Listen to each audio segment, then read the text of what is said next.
Frank Dux is a highly trained American soldier with one very unusual goal. He wants to enter an illegal martial arts tournament in Hong Kong. Not a friendly tournament, not the kind where everyone gets a participation trophy. This is the Kumite, a secret underground competition where the world's most dangerous fighters gather to beat each other senseless, and Frank wants in. But before he can enter, the movie takes us back to where his obsession began.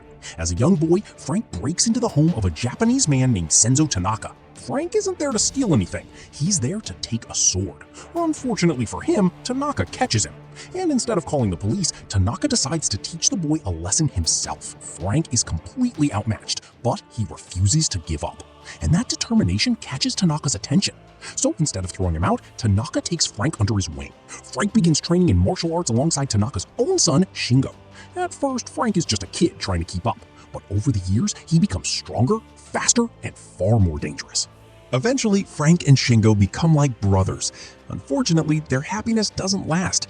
One night, while Tanaka is away, a group of criminals breaks into the house. Shingo tries to protect his family, but one of the attackers shoots him, and just like that, Frank loses the person closest to him. Tanaka is devastated, but instead of abandoning Frank, he continues training him. Years later, Frank has become an elite martial artist, and he is determined to honor Shingo's memory. His plan? Enter the Kumite. But the military has other plans. Frank's superiors want him to join them on an important mission. Frank politely says no, because apparently international military duty is less important than entering a secret tournament where people routinely break each other's bones. I heard you get killed at that Kumite. Only if you fuck up. So Frank leaves, and immediately 2 military agents named Helmer and Rollins are sent to bring him back. Frank doesn't exactly cooperate. The agents eventually track him down, but Frank escapes before they can capture him. And while Frank is trying to reach Hong Kong, we meet the fighter who stands between him and glory, Chong Li, a massive, terrifying champion who has dominated the Kumite for years. Chong Li doesn't just beat his opponents, he destroys them, and he seems to enjoy every second of it. During one match, Chong Li completely overwhelms his opponent. Then, instead of finishing the fight quickly, he continues attacking him. The crowd watches in horror, but Chong Li doesn't care. He wants everyone to understand one simple fact. He is the most dangerous man in the tournament. Meanwhile, Frank finally arrives in Hong Kong, but getting into the Kumite is not as simple as buying a ticket. Frank needs an invitation, and the organizers aren't exactly interested in letting some random American walk into their secret tournament. Fortunately, Frank finds a way. If Senzo Tanaka is his Shidoshi, then show us the Gimma.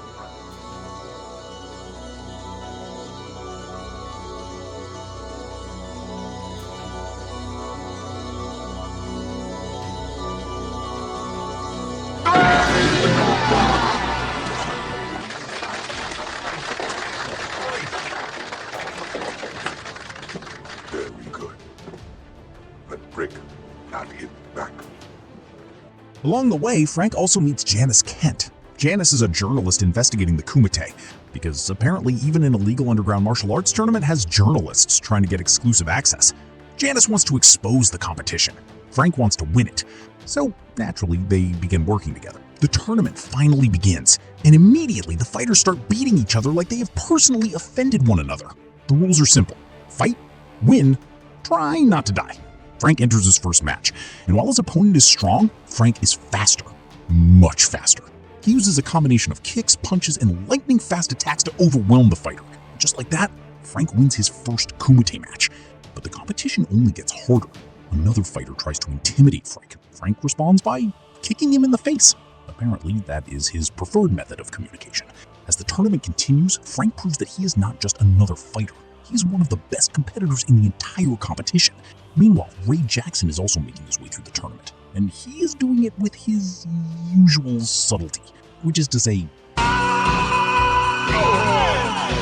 absolutely none. Ray fights like a human wrecking ball. He charges forward, throws enormous punches, and somehow survives attacks that should have sent him to the hospital. Eventually, Ray comes face to face with Chong Li, and this is where things go very badly. Ray attacks first, but Chong Li barely seems bothered. He absorbs Ray's punches, then begins beating him down. Ray keeps fighting, but Chong Li is too strong. He slams Ray into the ground and continues attacking him long after the match should have been over. Frank watches helplessly. He wants to intervene, but the rules prevent him from entering the fight. So Ray is left alone with the most dangerous fighter in the tournament. Chong Li finally delivers a brutal attack, Ray is seriously injured, and the message is clear. You are next. If Frank wants to win the Kumite, he will eventually have to face Chong Li. After the fight, Frank visits Ray in the hospital. Ray is badly injured, but somehow he is still talking. Because even near death, Ray Jackson apparently refuses to stop being Ray Jackson. Frank promises that he will get revenge. But revenge is not the only thing driving him. Frank is also being hunted. Helmer and Rollins have arrived in Hong Kong, and they are determined to bring him back to the United States. They track Frank to the Kumite. But by now, Frank has become one of the tournament's biggest attractions, and he is not interested in leaving. Frank continues fighting, and his opponents become increasingly dangerous. One fighter tries to use brute strength. Frank uses speed. Another tries to overwhelm him with aggression. Frank uses technique. And then, during one of his fights, Frank finds himself facing a fighter who appears to be completely unpredictable. The man attacks with wild movements and strange techniques. But Frank remains calm. He studies his opponent, then finds the opening and finishes the fight. The tournament continues. But Frank's relationship with Janice becomes more complicated. She begins to realize that Frank isn't just fighting for fame. He is fighting because of a promise he made years ago, to honor the man who trained him and the friend he lost. Meanwhile, Chong Li continues destroying everyone in his path. He is almost impossible to stop, and he knows it. At one point, Chong Li even mocks Frank. He tells him that he will never defeat him. Frank simply stares back, because Frank has already learned something important. The biggest mistake you can make in a fight is believing your opponent has nothing left to learn. The tournament enters its final stages, and Frank is winning. One opponent after another falls. The crowd begins to realize something. This American fighter might actually be good enough to challenge Chong Li. But before Frank can reach the final, he has one more obstacle. The military agents finally catch up with him. Helmer and Rollins confront Frank. They tell him that he must return with them. Frank refuses, and the argument quickly becomes physical. The agents attempt to arrest him. Frank fights back. And once again, everyone learns that trying to arrest a martial arts expert is a terrible idea. Frank escapes. The tournament is waiting, and now he's dangerously close to the final. The next fight begins. Frank's opponent is powerful, he is fast, and he is determined to end Frank's tournament run. Frank has spent years preparing for this moment. He refuses to give up. Even when he is knocked down, he gets back up. Even when he is injured, he keeps fighting. And eventually, Frank wins. Now there is only one fight left. Frank Dux versus Chong Li. This is it, Frank. You can make history here today. The Kumite champion against the man who has come all the way from America to challenge him. You break my record. Now I break you. Like I break your friend.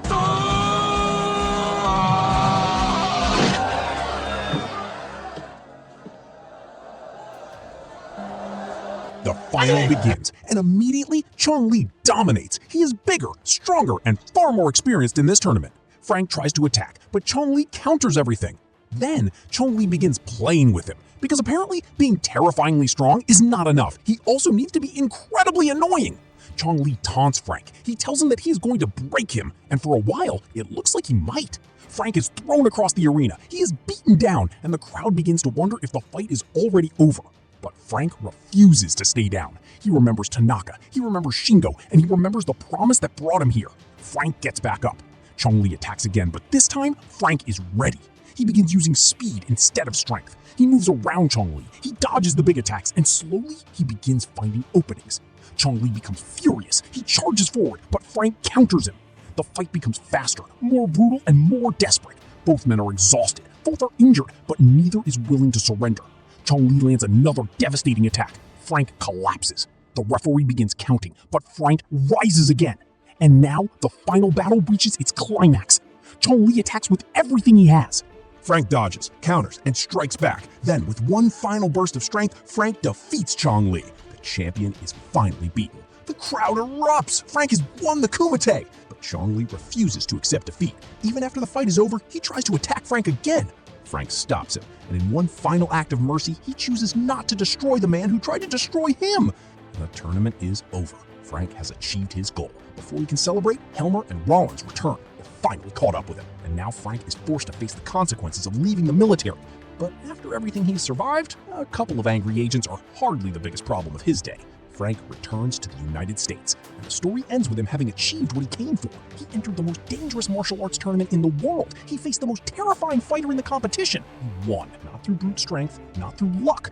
Years of training, determination, and refusing to stay down. Because in Bloodsport, the lesson is simple. If you want to become the best fighter in the world, first, you need a legendary training montage. Then, you need to travel to Hong Kong. Then, you need to enter an illegal tournament. Then, you need to survive Chong Li. Finally, you need to prove that the greatest weapon in any fight isn't always the biggest punch.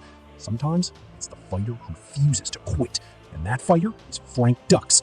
If you enjoyed this movie recap, make sure to subscribe to the channel and turn on notifications for more action-packed movie breakdowns, thrilling recaps, legendary fight scenes, and unforgettable movie moments. Thanks for watching.